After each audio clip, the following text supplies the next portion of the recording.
สวัสดีค่ะกลับมาพบกับแม่โอนะคะเดี๋ยววันนี้แม่โอจะมาทำมัสมั่นไก่นะคะเดี๋ยววันนี้แม่โอจะทำไปบอกส่วนผสมไปนะคะในหม้อในนี้เป็นหัวกะทินะคะ250 ml นะหรือกะทิกล่องกลางนะแล้วก็แม่โอจะใช้พริกแกงนะอันนี้เป็นพริกแกงสำเร็จนะคะแกงมัสมั่นนะในนี้เขาบอกว่า1 ซองสำหรับไก่1 กิโลนะคะโอเคเดี๋ยวแม่โอตั้งกะทิด้วยไฟกลางแล้วแม่โอก็จะผัดน้ำพริกนะคะนี่ฉีกเรียบร้อยฉีกง่ายมากก็จะใส่น้ำพริกลงไปนะแล้วก็จะผัดค่ะพอแม่โอใส่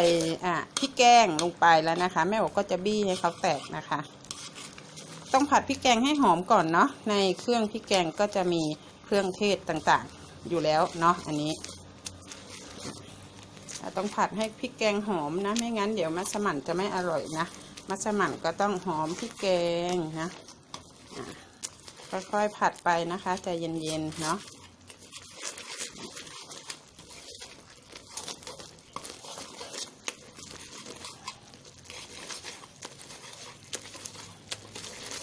นี่นะผัดไปเรื่อยๆนะคะ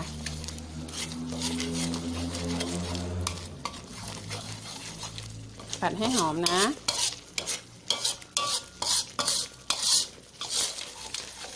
ต่อไปอีกนิดนึงนะคะ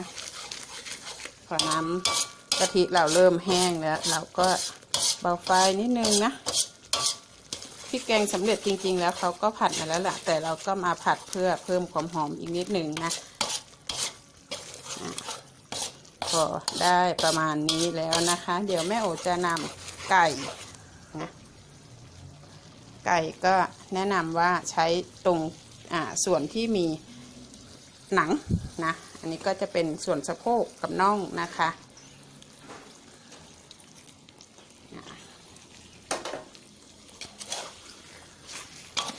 เดี๋ยวแม่โอจะผัด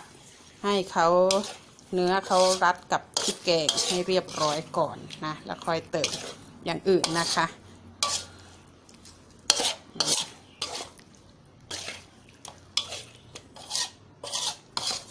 ให้เขาดูดซึมพริกแกงเนาะใช้ไฟอ่อนเลยนะคะช่วงนี้มัสมั่นต้องใจเย็นๆนะคะเวลาทำเนาะพอหนังเขาเนื้อไก่เริ่มรัดตัวแล้วเดี๋ยวแม่โอจะตามด้วยอะไรนะมะเขือไม่ใช่มะเขือ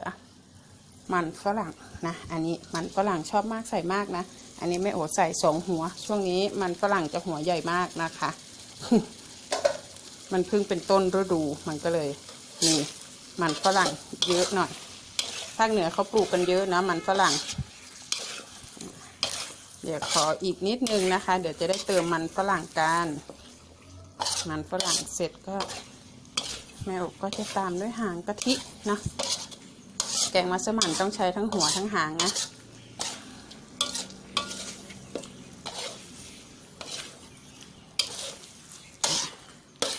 ก็จะเติมมันฝรั่งเลยนะ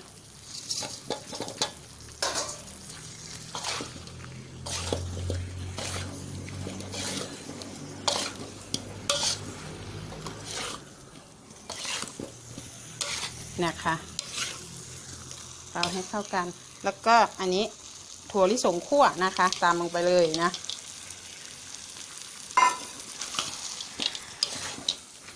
ถั่วลิสงจะได้นิ่มจะได้อร่อยนะคะถ้าเกิดใครจะเอาไปป่นก็ได้นะเอาไปตำพอหยาบนะคะหรือไม่ตำก็ใส่เหมือนไม่อบก็ได้เนาะอร่อยดีแบบนี้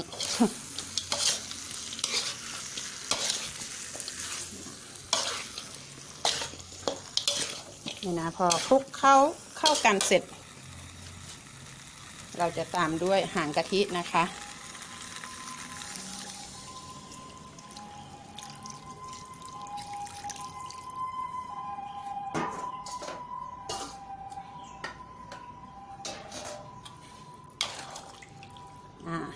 แล้วเราก็จะรอให้เขาเดือดเดี๋ยวเราจะมาปรุงรสชาติกันนะคะ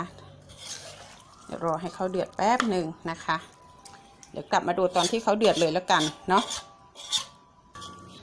ค่ะพอน้ำเดือดแล้วนะเดี๋ยวแม่โอก็จะมาปรุงเครื่องนะคะแม่โอจะเริ่มด้วยเกลือเนาะใส่เกลือลงไปนะคะแล้วก็ตัดรสความเลี่ยนความมันด้วยน้ำมะขามเปียกนะคะมัสมั่นเนาะต้องมีเปรี้ยวนิดนึงนะเปรี้ยวแล้วก็แต่หวานมันนำเลยเนาะรสชาติมัสมั่นนะคะทีนี้ก็แม่โอก็จะใส่น้ำตาลนะแม่โอใช้เป็นน้ำตาลปี๊บนะคะไม่มีก็น้ำตาลทรายก็ได้นะแต่แกงมัสมั่นใส่น้ำตาลปี๊บจะอร่อยเนาะจะหวานหอมแล้วทีนี้ก็แม่โอก็จะเคี่ยวไปเรื่อยๆจนมันฝรั่งนุ่มแล้วก็ไก่นุ่มนะถึงจะใช้ได้นะคะโอเคเดี๋ยวแม่โอขออนุญาตเคี่ยวไปก่อนนะใช้ไฟอ่อนตุ๋นไปเรื่อยๆนะเหมือนเป็นการตุ๋นเลยนะคะตุ๋นไปเรื่อยๆนะแล้วก็พยายามอย่าให้เขา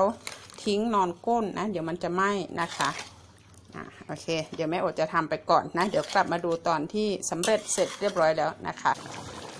ค่ะแม่โอก็แกงมาจนได้ที่แล้วนะนี่นะน้ำเขาก็จะข้นหนืดๆนะหรือใครจะให้มันคลุกคลิกกว่านี้ก็ตุ๋นไปต่ออีกนิดนึงนะคะของแม่โอพอละเพราะว่าที่บ้านชอบแบบว่าน้ำเยอะๆราดกับข้าวคลุกกับข้าวนะอร่อยมากนะคะ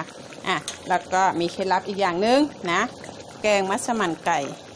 ห้ามใส่น้ำปลานะคะถ้าเกิดใส่แล้วมันจะคาวแล้วเวลาเราแกงไปเนี่ยมันจะมีไขมันเนาะมีไขมันอยู่ด้านข้างเนี่ยเราพยายามตักออกนะแกงมัสมั่นของเราจะได้ไม่มันไม่เลี่ยนมากนะคะวันนี้แม่โอบก็ขอลาไปเลยเนาะจบคลิปเลยนะคะฝากกดไลค์กดแชร์กดติดตามเป็นกำลังใจให้แม่โอด้วยนะคะเดี๋ยวเจอกันใหม่คลิปหน้านะคะวันนี้สวัสดีค่ะ